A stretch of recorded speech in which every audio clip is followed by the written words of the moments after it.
இதுதான்டா பேலஸ் அப்படின்னு சொன்ன உடனே தாஜ்மஹல், இந்த பத்மநாபா பேலஸ், இந்த மாதிரியா பல விஷயங்கள் வந்து நம்ம கண்ணு முன்னாடி வந்துட்டு போலாம். ஆக்சுவலி சென்னையில இந்த மாதிரி ஒரு பேலஸ் இருக்கு, அது அமீர் மஹல். சோ ஆர்காட் நவாப்ஸ் வந்து என்ன பண்ணிருக்காங்கன்னா 1692ல இங்க வந்திருக்காங்க. அவங்கள வந்து முகல் எம்பரர் அவுரங்கசீப் தான் வந்து நீங்க அங்க போய் வரியெல்லாம் வசூல் பண்ணுவீங்க அப்படின்னு சொல்லி அனுப்பியிருக்காங்க. 13வது நவாபா வந்து குலாம் முகமது கவுஸ் கான் அப்படின்றவர் இருந்தாரு. அண்ட் அவர் வந்து வயது மூப்புல வந்து அப்படியே இறந்துட்டாரு. அவருக்கு வந்து வாரிசே இல்ல.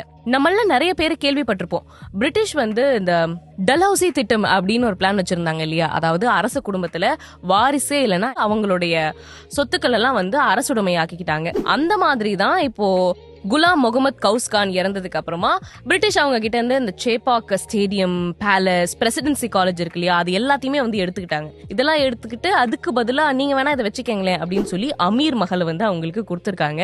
சென்னை சிட்டிக்குள்ள ராயப்பேட்டா மாதிரியான ஒரு ஏரியால அப்படி ஒரு மஹல் எப்படி ஒளிஞ்சுகிட்டு இருக்கு அப்படின்னு இன்னமுமே வந்து ஒரு பெரிய ஆச்சரியமா தான் இருக்கு. கிட்டத்தட்ட 150 வருஷத்துக்கு மேல அது அங்க இருக்கு. அண்ட் இந்த பேலஸ் நாம போய் பார்க்கலாமாங்க அப்படின்னு கேட்டீங்கன்னா பார்க்கலாம். பட் ரொம்ப கம்மியான மக்களுக்கு ஸ்பெஷல் பெர்மிஷனோட தான் வந்து அந்த இடத்துக்கு அலோவ் பண்றாங்க. ஏன்னா இன்னைக்கும் வந்து அந்த நவாப்ஸோடைய ஃபேமிலி வந்து அங்க வாழ்ந்துட்டு தான் இருக்காங்க. அது ஒரு ரெசிடென்ஷியல் பிளேஸ். ஆனாலும் சம்டைம்ஸ் வந்து இந்த மாதிரி ஸ்பெஷல் பெர்மிஷனோட உள்ள போய் நீங்க பாக்குறதுக்கு உங்களுக்கு வாய்ப்புகள் இருக்கு. ஸோ நீ பேசிக்கிட்டே இருக்கியே, நான் பார்க்கணும்னு நினைக்கிறேன்னா அதுக்கான முயற்சிகள்ல இறங்கிடுங்க.